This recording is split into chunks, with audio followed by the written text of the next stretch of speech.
Well, as I foreshadowed going into the break, I'm joined now by Moira Deeming, a Liberal Party member in Victoria, if not parliamentary member, certainly though an Upper House MP, and former Liberal MP, Nicole Flint. Well, I was going to say ladies. I suppose I can say ladies. We're up to cancelling women just as we are now. Great to have you both on the show. Hey, Nick, I want to pick up Reem Al-Salam. She spoke very strongly then, and I'm hoping this might embolden more women to feel like they could push back as Moira did, particularly as you know and I know, Moira's got huge support amongst the Liberal Party base. Yes, I absolutely agree, Peter. But if women are going to do that, they need to be as tough and brave as Moira. I am in awe of Moira's tenacity and strength in the face of attempted humiliation by her own party.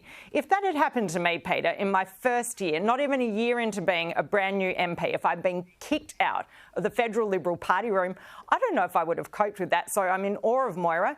I'm very, very encouraged by what the UN have said, and Ms. Al-Salam spoke so beautifully just before on your program.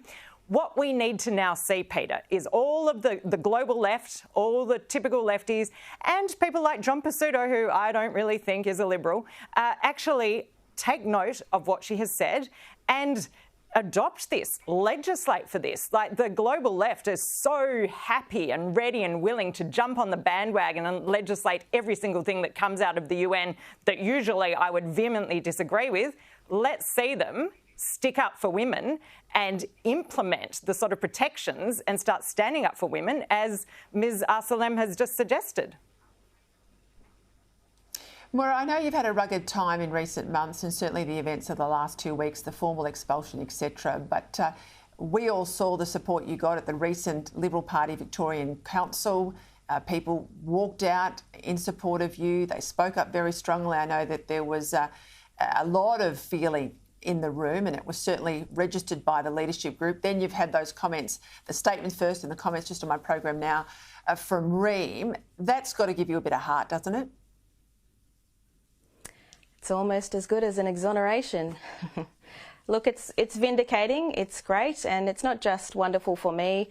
I think women all around the world have been crying out for this, and I really do think that, you know, it's important to remember that there are all these young girls in schools that are suffering, and they don't even have, you know, the years of experience and, you know, any kind of battle-hardened life experiences to help them cope with it. So, look, I just think it's absolutely wonderful. And I just want to point out that the support for this issue isn't just in the Liberal Party base. It's in the Labor Party base. It's in the Greens base. I've even had members of the Socialists reach out to me. So this is a very uniquely uniting issue, and it's one that even if you took morality out of it, anyone with common sense, political, strategic wisdom would jump on. And I want to say it's not just a women's issue too, because there are plenty of decent men out there with daughters and sisters and wives who are absolutely behind this push for single spaces, single-sex spaces for women. Let's go to politics and sport. Oil and water, absolutely. We saw that last night at the NRL's Welcome to Country. Have a listen. We need to have the conversations leading up to the end of this year. And I think we're mature enough to make the right call, yeah?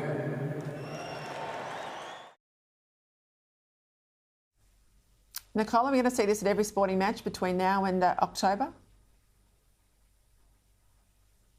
Well, Peter, bizarrely, I hope that we do, because from the footage I've seen, and I watched Uncle Carl's Welcome to Country, he actually didn't say whether he was supporting the yes or the no case. And let's assume perhaps he was supporting yes, but he spoke so respectfully. I think that he could give the Prime Minister some lessons on how to encourage Australians to make up their mind whether it's yes or no, and viewers would know I am firmly in the no camp.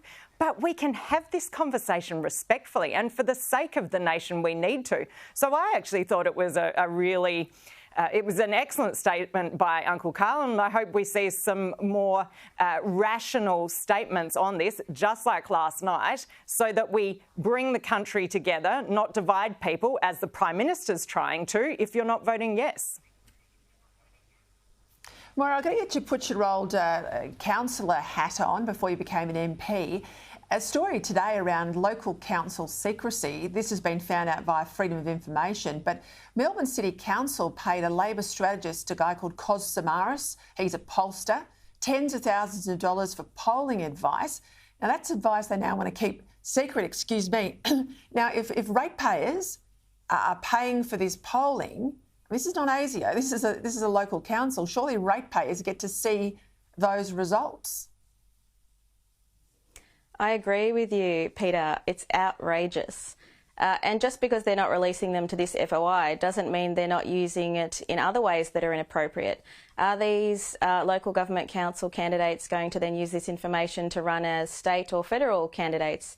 Are they, there's conflict of interest issues, and as a councillor, I actually fought very hard to get raw data released. I was unsatisfied with getting interpretive reports from staffers and had huge fights about being entitled, along with the public, to the raw data so that we could make our own conclusions. And to argue that if they released this information that people would be upset and they would possibly disagree with decisions that they had made is hilarious. I don't think they can hear themselves.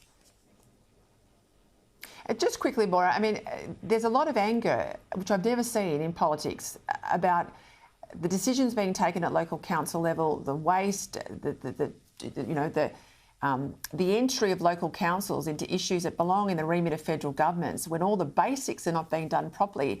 Is that your experience in Western Melbourne? I have to say that Melton is one of the more common sense councils. But, that is the most constant complaint from residents. They just need us to keep the basics running smoothly. We should be invisible as councils, basically. If the roads are being built and maintained, if the rubbish is being managed and cleaned up properly, if the rates are reasonable and our environments are clean and it's a nice place to live, then that's all we should be known for. There's no need for us, no mandate for us to get involved in all these other issues. And it's totally distracting, and it actually confuses people because they don't know who's responsible for what. And that only helps governments who don't want to be accountable. All right, ladies, I will call you ladies. Thank you for your time, Nicole Flynn, and welcome to the team, Moira Deeming.